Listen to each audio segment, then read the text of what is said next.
Today on Forbes, perfect streaks. These 11 billionaires have never missed the Forbes 400 list. Over the 43 years that Forbes has published the Forbes 400, a total of 1,739 moguls, heirs, and celebrities have made the ranking of America's richest people. Economic booms, busts, good old-fashioned competition, and, of course, Father Time, have ensured that the list has never featured the exact same 400 people 2 years in a row. A few flashes in the pan only make the grade for a year. Many others spend a decade or two in the ranks before dropping off or passing away. But a lucky few, the legendary 11, have had staying power, managing to earn a spot on the Forbes 400 every year since its 1982 inception.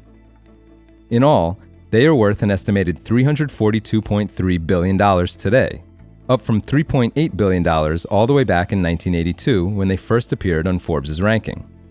That $3.8 billion in 1982 is equivalent to $12.2 billion in today's dollars.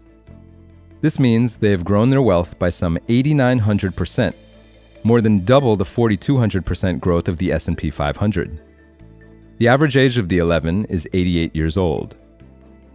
When Forbes first published the Forbes 400, Warren Buffett was the 52-year-old chairman of a $1.5 billion in assets Berkshire Hathaway. Back then, Forbes wrote, quote, "Lives modestly, estimated net worth $250 million.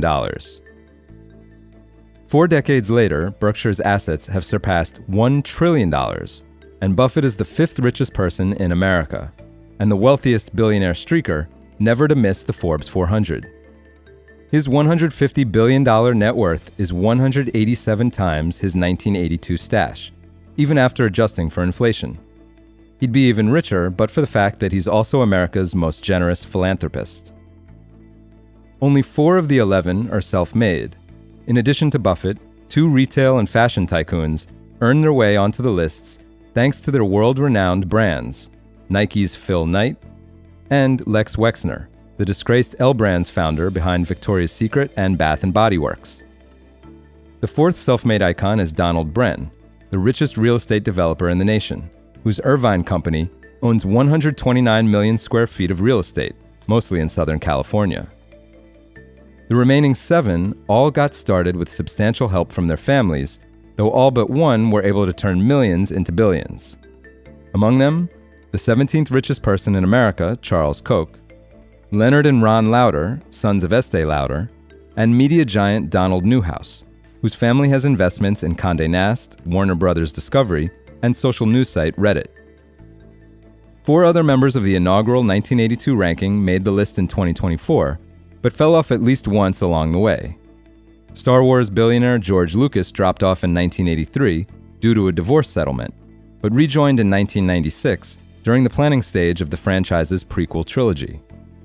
Former President Donald Trump disappeared from the ranks amid his 1990s bankruptcies, and again in 2021 and 2023, but is back among the top 400 this year, thanks largely to his Truth Social platform. Oil heir Sid Bass didn't make the cut in 2021, while FedEx founder Fred Smith spent a total of 6 years off the list. Many of the original 1982 Forbes 400 listees have since died. That includes comedian Bob Hope, who died in 2003, and had only made the list once, mobster Meyer Lansky, who died in 1983, Steve Jobs, who died in 2011, and shipping tycoon Daniel Ludwig, who died in 1992. Ludwig was the richest person in America in 1982, worth $2 billion, or $6.4 billion in today's dollars.